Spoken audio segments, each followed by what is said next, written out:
Here we go, the headline from the Concord Patch.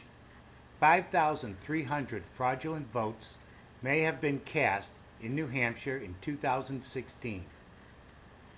Data from state police and the Secretary of State shows that out-of-staters who don't live in New Hampshire may have determined the 2016's political races.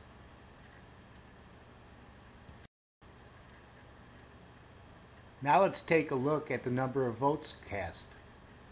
Hillary Clinton, she got 348,526, and she got 46.8% of the vote. Donald Trump got 345,790 and 46.5% of the vote.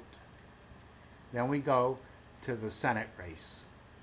Maggie Hassan, she got 354,649 votes, or 48%. Kelly Ayotte got 353,632 and 47.9%. Now remember, 5,300 illegal votes were cast.